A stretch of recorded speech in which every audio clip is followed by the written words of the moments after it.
सुपेतील अहिल्यादेवी चौकात पुन्हा अपघात, महिला गंभीर जखमी, नागरिकांचे रास्ता रोको आंदोलन। बारामती तालुक्यातील सुपे येथील अहिल्यादेवी चौकात पुन्हा एकदा भीषण अपघात घडलाय।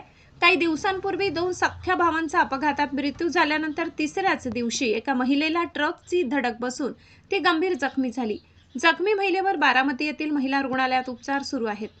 या सलग अपघातांमुळे संतप्त नागरिकांनी रास्ता रोको आंदोलन करत प्रशासन, पोलीस यंत्रणा आणि संबंधित विभागाविरोधात तीव्र नाराजी व्यक्त केली। या चौकात तातडीने कायमस्वरूपी सुरक्षिततेच्या उपाययोजना कराव्यात अशी मागणी नागरिकांनी केली। 29 जुलै आजही तशीच काही घटना घडली, परंतु वरवडीतील महिला बाजारच्या निमित्ताने सुपे येथील आज आठवडे बाजार आहे। बाजारच्या निमित्ताने त्या सुपे गावामध्ये आल्या होत्या।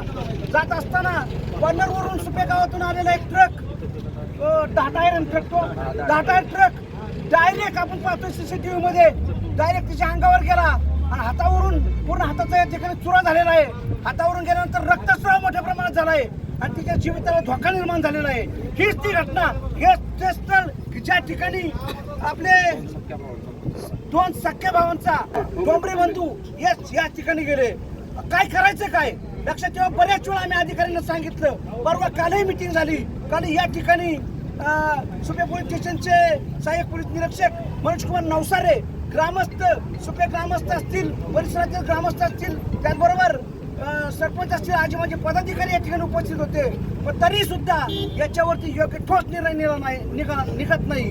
आपण पाहतोय आणि हीच जर असंच चालू राहिलं, मागच्या वेळेस अशी जी घटना घडली होती, या ठिकाणी असताना डायमंड हॉटेल डायरेक्ट वरून जी गाडी आली 10 टायर अशीच हॉटेलमध्ये गेली, महिला जागेवर गेली।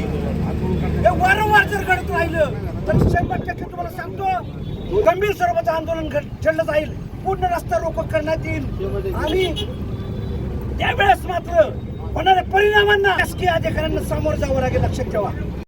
महाराष्ट्र माझा न्यूजसाठी प्रतिनिधी महेश जाधव।